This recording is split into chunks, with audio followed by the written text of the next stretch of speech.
9월 23일 화요일이 되겠습니다. 시간은 8시 29분을 가리키고 있습니다. 지금 날씨가 조금씩 이제 선선해지고 아침 저녁으로는 추워지는 것 같습니다. 자, 환절기 때 감기 조심하시기 바랍니다. 자, 이번 시간에는 지난주에 이 책을 하나 읽었는데 한국사 책입니다. 여러분 알다시피 건국전쟁 2 그 영화가 상영되면서 해방 전후사에 대한 국민들의 관심이 더욱 커지고 있습니다. 지금 대한민국에는 대한민국을 부정하는 세력들이 정권을 잡았습니다. 좌익 계열이죠. 그래서 나라가 굉장히 어지러운데 그러한 것은 잘못된 역사 인식으로 지금 대한민국이 대단히 어지러워지고 있습니다. 특히 여기 우리 민족 해방운동사 강만길 교수 외에 여러 사람들이 이제 편찬해서 쓴 것인데 통일지향 우리 민족 해방운동사입니다. 우리라는 것이 이게 이 역사에서 우리 역사는 이런 거는 북한식이지 대한민국에서는 대한민국이라든가 한국사를 하지 우리 이렇게 하지 않습니다. 이게 우리라는 뜻이 뭐냐면 우리 민족끼리 해가지고 북한 공산주의 세력하고 우리 대한민국하고 같이 가야 된다는 이런 의식이 있는 거예요. 우리 민족끼리 뭐 어쩌고저쩌고 하는 거죠.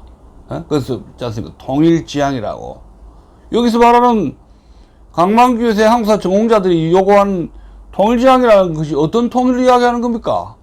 이게 남북협상론이에요. 이 책에는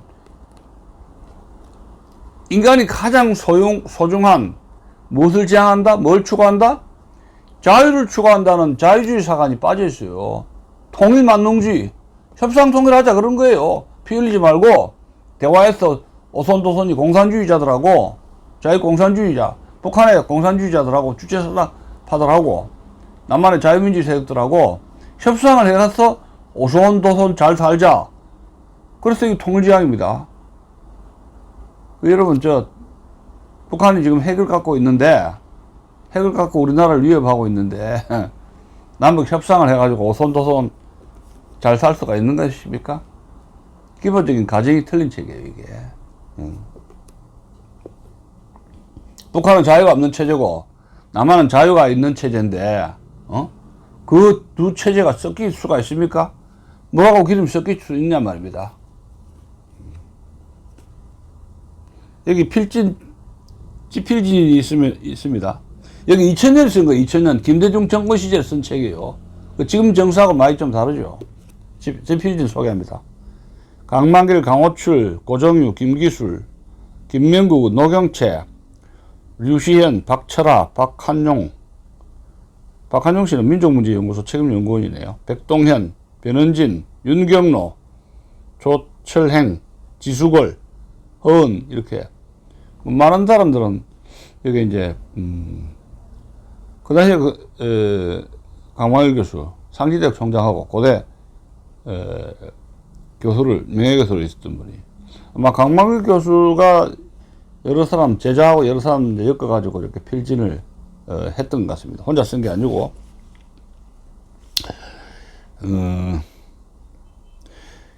2008년에 쓴 건데 서론에 책을 내면서 서론에 이런 글이 있습니다. 분단체제에 매몰된 역사인식을 극복하고 통일시대의 길잡이가 될 수 있는 역사인식을 마련하는데 밑거름이 되었으면 좋겠다. 통일시대의 길잡이. 강만일 교수가 원하는 통일은 남북한의 협상 통일을 이야기하는 겁니다. 그러니까 좌우합작이라든가 김구라든가 김규식이가 평양에 가서 김일성하고 쿵짝쿵짝 협상한 거를 아주 높이 평가합니다. 그리고 미군정에서 여운형, 김기식이가 역시 그 좌우합작 정권을 만들려고 노력했던 거, 그걸 대단히 높이 평가한다는 것이 이 책의 기본적인 요지입니다. 그리고 해방, 그러니까 일제시대 때, 일제식민지 통치 시절에, 항일 독립운동에서 좌우익이, 좌우합작, 통일노선이죠. 유나이티드 프론트라고 합니다.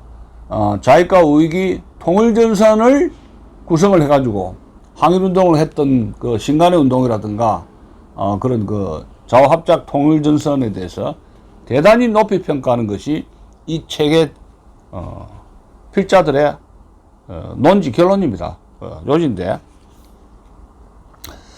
그래서 이제 서설에는 우리 민족 해방운동사의 이해를 위하여 그렇게 이제 강만일 교수가 썼고, 여러 사람들이, 여러 교수들이 이렇게 이제 한국 근현대사 전공자들이 여러 가지 썼습니다. 그래서 민족주의와 한반도에 일어났던 민족주의 운동과 사회주의 운동은 일제시대 때에 민주공화국을 만들려는 목표는 똑같았다.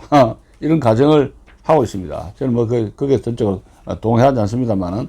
다만 사회주의 세력,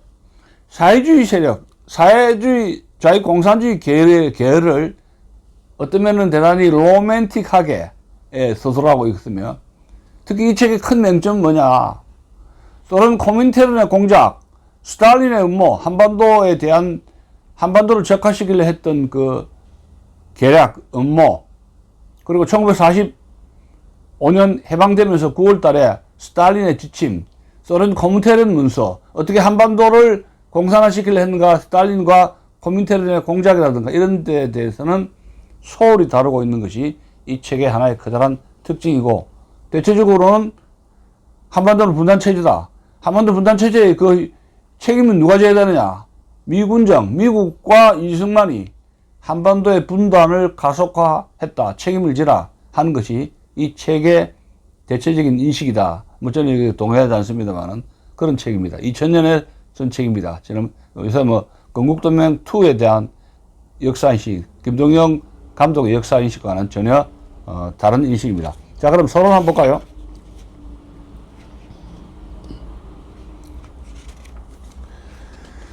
자, 서론에 강만일 교수가 서론을 썼는데, 그 페이지 14페이지 보면 이런 말이 있습니다. 근데 사회주의를 굉장히 좋게 본 거예요. 이 강만일 교수는 어떻게 보면 사회민주주의자, 뭐 좋게 말해서 사회민주주의자예요. 사회민주주의자 내지 민주사회주의자로 볼 수 있는데, 저는 민주사회주의자로 봅니다. 강만일 교수를. 그래서 이들은 사회주의를 새로운 해방사상으로 받아들여 자본주의의 모순도 넘어서고자 했다. 굉장히 이상적으로 보죠. 자, 민족주의 세력과 사회주의 세력 사이에는 독립 이후 우리 사회의 전망에 대해 입장 차이는 있었으나, 입장 차이라고 합니다. 단순하게 입장 차이.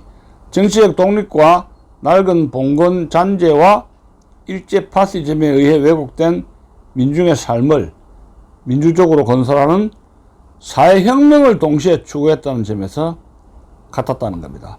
사회혁명을 동시에 추구했다는 점에서는 같았다. 여기 사회주의 세력으로 하고 있는데, 이거는 자유공산주의를 부드럽게 말해서 남로당 세력을 사회주의 세력으로 극렬 좌파도 뭉텅거려서 사회주의 세력이라는 겁니다. 엄밀하게 말해서 좌익에는 사회주의 세력과 공산주의 세력, 온건 사회주의 세력, 몽테스케 프리에라든가 의회제를 용납하는 지금 유럽식의 그 소셜 데모크라트 사회주의 세력과 급진 볼셰비키류, 마르크스 레닌 스탈린식으로 가는 급진 공산주의 세력에 이렇게 이제 양분화되어 있는데, 강만일 교수는 여기 항일운동하는 사람 사회주의 세력을 자유공산주의 세력이라는 용어를 안 하고 소셜리스트 이렇게 사회주의 세력으로 용어를 쓰고 있습니다. 자, 15페이지 보면 이런 말이 있어요. 이승만 대통령과 미군정의 이 건국의 노력을 어떻게 이야기하고 있느냐. 해방 이유입니다. 제가 읽어드리겠습니다. 일제시기 좌우익 통일전선 운동의 한계는 분단 시대로 이어졌고, 8.15 직후 분단을 극복하려던 통일민족국가 수립운동은, 이게 통일민족국가 수립운동이라는 것이 김규식이, 여운형 이런 인물들을 이야기하는 거예요. 하여튼 공산당하고 자유공산주의자하고 협상을 해가지고 어떻게 이런 나라를 어쨌든 간에 인민의 자유가 있든 없든 어떨 때는 반쪽을 해가지고 통일협상 노력한다는 것이 이거랍니다요. 반공과 분단을 내세운, 잘 들으세요. 반공과 분단을 내세운 미국과 이승만 세력에 의해 좌절되고 말았다. 한국의 분단, 대한민국이 이게 우리 나라 48년 8월 15일 건국한 나라는 분단된 나라다. 이게 반토막 난 나라다. 그 반토막 나라는 통일국가가 아니기 때문에 완전하지 않는 나라다. 이게 incomplete nation입니다. divided nation, 반토막 난 나라입니다. 분단된 나라이기 때문에 완전한 나라가 아니다. 그러면 어떻게 보면 인정할 수 없다는 거예요. 대한민국을 건국을 인정할 수 없다. 이런 인식이 있는 겁니다. 통일된 나라는 저 달나라에 저 구름의 나라인데 이것이 존재하지 않는 나라, unrealistic country입니다. 통일나라를 이상적인 나라로, 유토피아로 이렇게 만들어 놓고 이 현실에 있는 대한민국 나라는 이런 반토막 난 분단된 나라니까 이 나라 인정할 수 없다, 건국 인정할 수 없다 이거예요. 예. 역사학이 대단히 현실적인 학문인데, 이런 현실을 무시하고 저 달나라니 우주 속에 존재하지 않는 나라 꿈을 꾸면서 통일나라가 아니니까, 완전하지 않으니까 난 이 나라 문제가 많다. 이 시작이 이래 되는 겁니다. 이게 강만일 역사인식의 오류고 비극입니다. 그 다음 페이지 봅시다. 16페이지입니다. 토론에서. 통일평화운동은 남북사회를 지배하고 있던 분단체제와 극단적 반공의식에 대한 도전이었으며 8.15 직후 통일민족 국가 수립운동을 직접 계승하고 있다. 이 평화통일운동이 분단체제와 반공주의의 금기에 도전했다. 강만일 교수는 반공, 엔타이 커뮤니즘 이것을 대단히 못마땅하게 생각합니다. 지금 반공주의가 엔타이 커뮤니즘, 반공이 남한 내 왜 생겼습니까? 가만히 생겼습니까? 스탈린이 북한을 공산화시키고 민주기지론을 통해서 그 북조선 공산기지를 거점으로 해가지고 한반도를 적화야욕을 하려고 했기 때문에 주민들에게 자유를 구속하고 재산을 몰수하고 무차별적으로 흑백 투표를 하고 주민들을 못살게 굴었기 때문에 저항하고 남쪽에 내려와서 공산당 안 된다 하는 것이 북한에서 토지라든가 교회를 뺏긴 그런 북한 인민들이 반공해야 되겠다고 한 것이고, 2차 대전 이후에 동유럽에서 스탈린이 연합정부라든가 이 괴뢰정부를 만들어 가지고 동부 유럽을 전체를 공산화시킨 거 아닙니까? 그래서 미국이 소련하고 같이 가려고 그랬는데 자유를 억압하는 그런 괴뢰정권을 만들었기 때문에 이거 안 되겠다 해가지고 그 47년에 여러분들 알다시피 철의장막, 윈스턴 처칠이 철의장막을 언급하고 미국을 방문해 풀턴에서 그 방공 연설을 하면서 그렇게 된 거 아닙니까? 그것이 자유진영의 잘못입니까?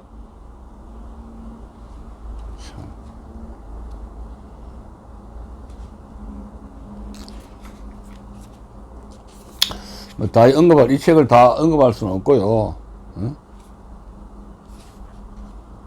여러분들 아시다시피 1936년 12월에 서한 사건 아시죠? 장학량의 아들, 장학량이죠. 장장님의 아들 장학량이가 서한 사건을 일으켜가지고 장개석을 구금해가지고 2차 국공합작을 강제로 처리하면서, 항일 통일전선, 일본군에 대항한 항일 통일전선을 장개석 군대하고 모택동 공산당 군대하고 억지로 역검했는데 나중에 어찌 됐습니까? 좌우 합작 정권은 거의 다 공산화된 거 아닙니까? 여러분 최근에 이야기하는 건국전쟁 영화에서도 그 김동연 감독이 이걸 다 지적하고 있지 않습니까? 2차 대전 이후 유럽에서 일어났던 좌우익 합작 정권은 100% 뭐예요? 어떻게 됐다? 자유민주주의 체제가 유지된 게 아니라 공산화되었다 하는 겁니다. 공산화. 그것이 유럽의, 동유럽의 2차 대전 동유럽의 상황이었어요. 이 책을, 자, 김기성 교수가 쓴 페이지, 여기 보면은,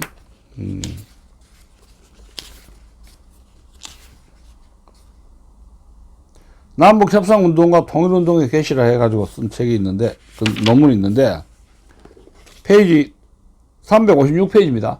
이런 말이 있습니다. 그러니까, 6.25 전쟁이 왜 일어났느냐, 이 김기성 교수의 이야기는 뭐냐면은, 6.25 전쟁이 일어났는데, 이 6.25 전쟁의 원인은 뭐냐? 남북한 평화 통일 노력을 안 했다는 겁니다. 이 보세요. 김구와 김규식이가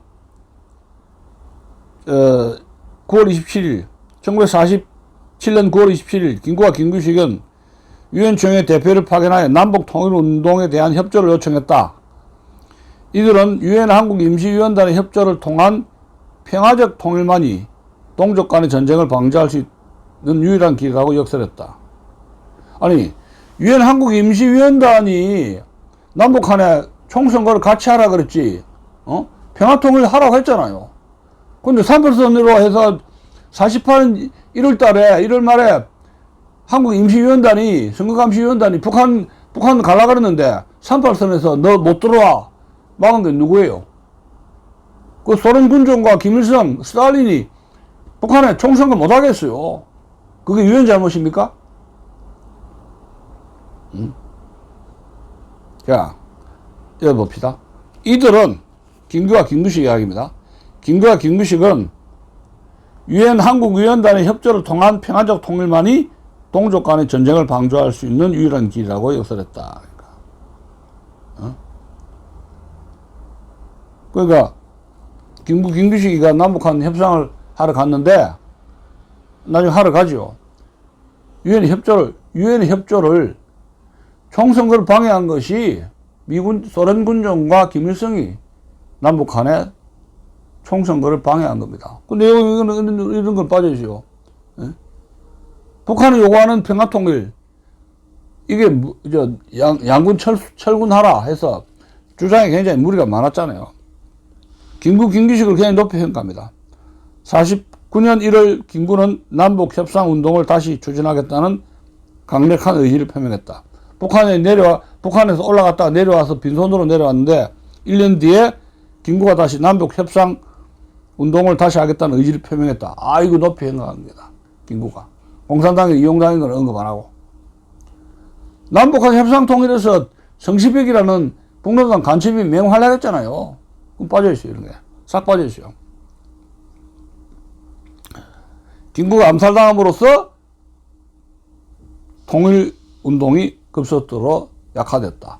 김구를 이렇게 보는 겁니다, 김구가 김일성한테 이용당하고 성시백이라는 북노당 간첩에 농락당한 거는 빠뜨리고, 그냥 김구의 평화통일운동, 아주 이렇게 보는 거예요.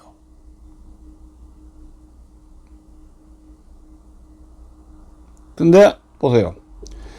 48년 남북협상운동은 식민지 시기 민족해방운동, 8월 이후의 좌우합작운동과 함께 자주적인 평화통일운동을 수립하기 위한 운동이었다. 자주적인 평화통일운동이다. 자주적인 평화민족 국가를 건설하기 위해서였다. 뭐 양군 철퇴하라 하면서. 이 공산주의자, 자유공산주의자, 남북한의 자유공산주의자의 흉계를 알고 이런 이야기 하는지 모르겠어요. 아주 순진한 글이, 이게 순진한 글이라고요.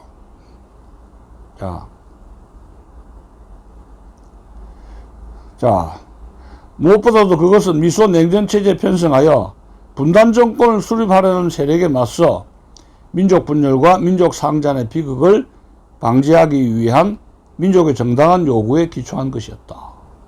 민족 팔아먹는 거예요, 민족주의. 민족 상전의 비극을 방지하기 위해서. 그러나 그들이 경고한 대로 50년 6.25 전쟁이라는 동족 상전의 비극을 발생했다. 김구하고 김구식이가 북한에 갔는데 김구식이 말을 안 들어서 6.25 전쟁이 났다는 거예요. 근데 이거 사실과 다른 겁니다. 김구가 북한 가가지고 48년 4월 말에 북한에 가서 남북 정당 시민단체 연석회의에 참석했잖아요. 그 끝나고 사적 모임을 끝나고 나서 사김 회담 끝나고 나서 김일성이가 김구한테 보여준 게 있습니다. 뭡니까? 북한의 막강한 군대 열병식 군대의 모습을 보고 김구가 깜짝 놀랐습니다. 이거 큰일 나겠다.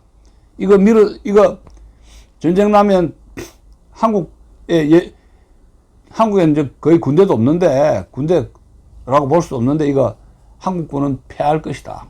그걸 생각해서 북한에 어디 통일되면 가수 하나 지어달라 했다 그러잖아요. 그 유호만 공사하고 대만 출신 유호만 공사를 만나가지고 김구가 북한에 갔다 온 이야기 이러저런 거 했는 거며, 자, 이게 6.25 전쟁이라는 것이 김일성이가 오택동하고 스탈린에게 도와달라 해가지고 일종의 침략 전쟁을 벌린 것인데, 그 김일성이가 남한에 대한민국이 요구 사항을 안 들어줘서 밀어붙인 겁니까? 그 요구라는 것이 굉장히 무리한 요구 아닙니까? 남한에서 대한민국에서는 수용하기 어려운 요구를 했던 것이고. 그러면 김구식이가 남북 협상 문제에서 타결됐으면 전쟁이 안 일어난다는 것인데, 그건 어느 것도 말이 안 되죠.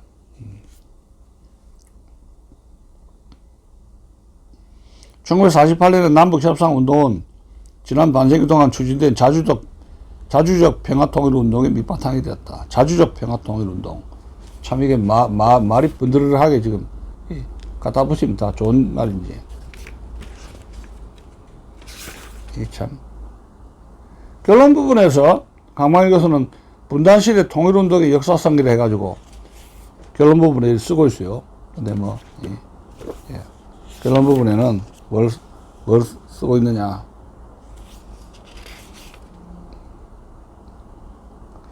360페이지, 61페이지 보면, 자,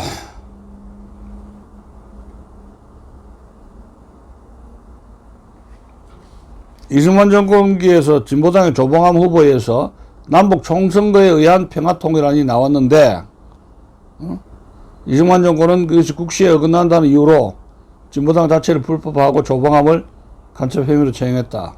간첩 혐의로. 이 진보당 사건 아닙니까?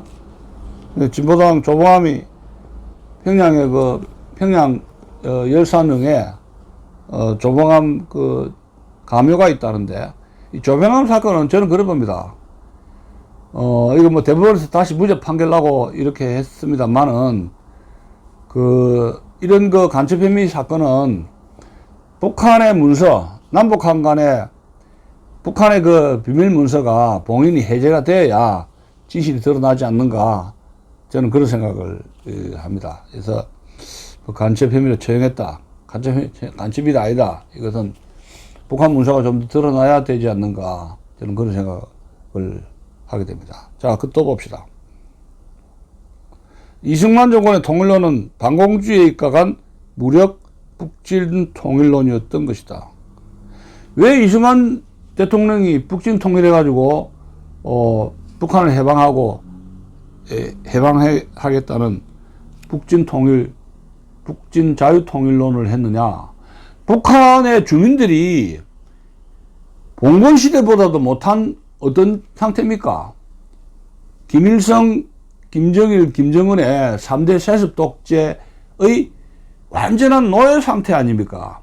봉건 시대보다도 더 못한 노예 상태에 죽지 못해 연명하는 그런 삶을 살고 있지 않습니까? 그게 북한 동포인데요. 북한의 노예 상태에, 가만히 교수는 북한에 여러 번 다녀왔습니다. 그래서 평양에 갔더니 어떤 사람이, 강광준 선생님 아니십니까? 하고 인사를 하더래요. 그만큼 북한에 자주 갔어요. 그 북한의 그 상태를, 북한의 어떤 상태인가, 보안원들이 따라다니면서 사진도 못 찍게 하고, 관광 가면 굉장히 감시체제하고, 그 호텔 가면은, 그게 카메라로 찍게 돼 있어요. 북한은 꼼짝도 못 해요. 보고 왔을 거 아니에요. 물론 당신은 대접을 잘 받았겠죠. 호화롭게. 근데 가보면 알잖아요. 북한에 백악관 가도, 백화점 가도 살 게 없다는 거. 자유가 없는 나라, 자유가 없는 북한 인민에 대한 연민을 느끼게 되는 게 역사학자들의 임무 아닙니까? 그 양심 아니에요? 어떻게 생각하세요, 여러분들은?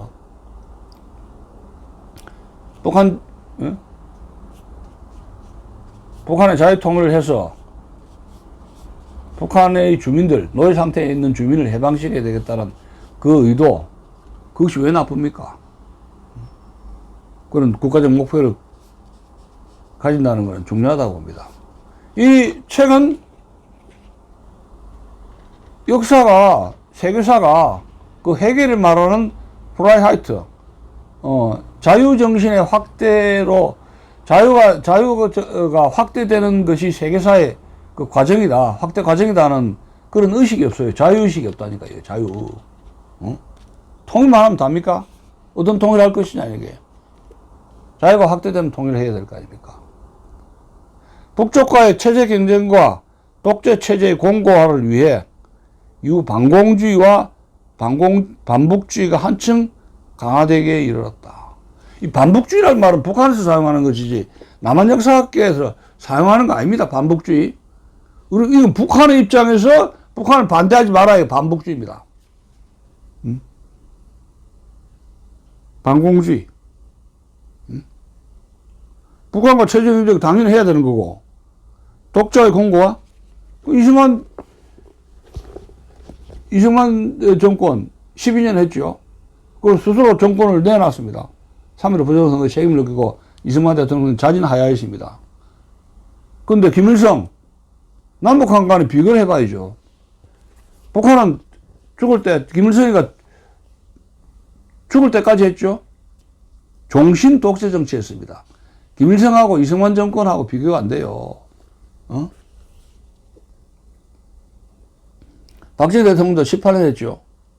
근데 이게 북한은 세습 독재 아닙니까? 김일성, 김정일, 김정은 언제까지 합니까? 죽을 때까지 해요. 종신. 남북한의 독재? 비교가 안 되는 거예요. 비교. 우리 남한에는 그래 자유가 있잖아요. 이 거주의지 있잖아요. 종교의 자유, 학문의 자유, 정당, 복수 정당제의 자유. 북한은 자유가 있는 게 뭐예요? 노동당 독재. 거주의지는 자유 없지요? 지방 주민 사람들이 평양 이사 못 갑니다. 그 다음에 종교의 자유 없습니다. 성경책을 갖고 다니기도 처벌받습니다. 사상의 자유 있습니까? 없습니다. 김일성 주체사상 연구회만 전국에 있고 수십 개가 있습니다. 그런데 다른 사상 연구하는 연구소 있습니까? 없습니다. 김일성 대학에서는 김일성 주체사상만 연구합니다. 그럼 북한하고 독재니 남한의 독재 체제니 북한 체제를 언급하면서 이야기를 해야 될 겁니다.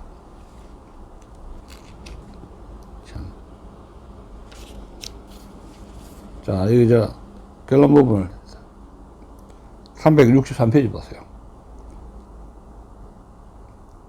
이게 김대중 정권 시절에 쓴 건데, 한반도의 평화적 통일이 어느 한쪽의 우위 통일이나 흡수 통일이 아닌 대등 통일, 협상 통일, 이걸 또 언급하고 있습니다. 그거 뭘 언급하냐? 6.15 남북 공동선언에서 이것이 대등 통일, 협상 통일을 언급하는 것이 있기 때문에 6.15 남북 공동선언, 김대중이 6월 13일 평양에서 남북 정상회담 열린 거를 아주 높이 평가하는 겁니다. 근데 이거 전혀 정광훈 목사는 2000년 6.15 남북 공동선언이 남북 연방제로 가는데 도장을 찍었다고 이렇게 해석하는데 전혀 해석이 다르죠. 협상통일이 절대선이 아니에요. 자유공산주의자들하고 문서 찍은 것이 그거 자유공산주의자, 북한 공산주의자들과 서명한 것이 전부 무효화됐잖아요. 어? 공산주의자들하고 무슨 도장 찍은 거, 그 약속 그 사람들 지킨다고 생각하면 그건 바보예요. 강만일 교수가 북한의 핵무기 개발해가 핵실험할 때 어떤 입장을 취했습니까? 어떤 포지션을 취했습니까? 가만히 있는 거예요. 그냥 사석에서 이런 말 했습니다. 북한의 통일하면 핵무기 하면 안 되는데 사석에서. 근데 공식적으로 이거 이렇게 하면 안 된다고 대대적으로 비난한 적이 없습니다. 결론 붙고 봅시다. 그 책 보면.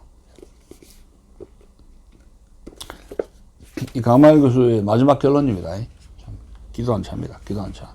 마지막 결론 제가 보겠습니다. 자. 21세기에는 세계사적 변화가 조응하여 동아시아 전체가 하나의 평화로운 지역 공동체를 이룰 필요가 있으며 지금 저 3차 대전 임박했는데 동북아시아에서 평화로운 지역 공동체를 이룰 필요가 있다고 지금 뚱딴지 같은 이야기를 하고 있어요. 지금 달나라 같은 이야기, 장고대 같은 이야기를 하고 있어요. 3차 대전 임박했어요, 지금. 예? 그것을 위해서는 한반도의 남과 북이 공조체제를 이루어 통일하는 일이 생길 과제다. 자기 통일이 아니고 남과 북이 공조체제를 이루어서 대등통일을 이룩하자는 겁니다. 이게 그 가능한 이야기입니까, 여러분? 북한이 지금 푸틴의 지침을 받아가지고 우크라이나 전선에 투입돼가지고 각종 그 드론전, 그리고 소련이 가지고 있는 그 아주 그 정교한 미사일 체제, 그런 걸 인수받아 왔는데, 남과 북이 공조체제를 이루어서 평화통을 이루는 게 성길 과제일 거예요. 아주 되지도 않는 비현실적인 이런 걸 역사가들이 지금 역사 좀 한다고 해가지고 어떤 목적론전 역사가 이런 통일을 해야 됩니다. 역사는 과거를 연구하는 것이지 미래에 이렇게 하자 저렇게 하자 하는 거는 정치학의 영역이에요. 정치학의 영역. 뭐 착각하고 있는데 과거에 일어났던 일을 실질적으로 분석하고 이것이 현재와 미래에 어떤 영향을 미칠 수 있는가 해석하고 평가하는 것이 역사가의 임무지, 재판관처럼 저 사람 죄인이다 아니다, 과거 사건을 막 선악을 가지고 재단하거나 평화 통일을 이런 식으로 가야 된다 저런 식으로 가야 된다 해서 말하자면 모세처럼 선지자 에레미야처럼 이런 식으로 통일합시다 저런 식으로 통일합시다, 선지자라든가 그 시민운동가처럼 이렇게 하는 게 역사가 임무가 아니에요. 이 착각해도 보통 착각이 아닙니다. 예. 끝으로 볼까요? 21세기는 동아시아 전체를 연결하는 평화적 가교가 되어야 된다는 거예요. 한반도가. 동아시아 전체를 연결하는 평화의 가교가 되어야 된다.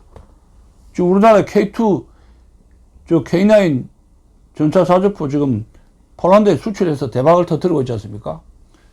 지금 유럽에는 국방비 올리고 무기 3차 대전 맞겠다고 러시아에 드론전 맞겠다. 그리고 1000만 명이 우크라이나 전선에 유럽 나토 군대가 우크라이나 전선에 3만 명이 투입돼야 되겠다고 그 전쟁 준비하고 있는데 이거 동북아시아에 평화 타령하고 있어요. 남북한의 협상통일이 어쩌고저쩌고 하고 있어요. 역사가가 이런 식으로 장고대 같은 글을 써서 되겠습니까? 여러분 어떻게 생각하세요? 이거 한국 근현대사 전공자들이 이런 식으로 글을 썼어요. 대한민국이 반쪽의 나라다. 이거 불안전하다. 문제가 많다. 친일파 청산 안 돼 있다. 진정한 정치가는 북한의 김일성 주체 사상자들, 공산주의자들과 어떤 식으로든지 대화하고 그들의 요구를 들어주고 같이 쿵짝쿵짝 통일전선 한 사람들이 위대한 인물이다. 그런 식으로 이야기하고 있어요. 공산주의 본질을 몰라도 너무도 모르고 또 공산주의자라고 안 씁니다. 사회주의자라고 그래요. 사회주의자.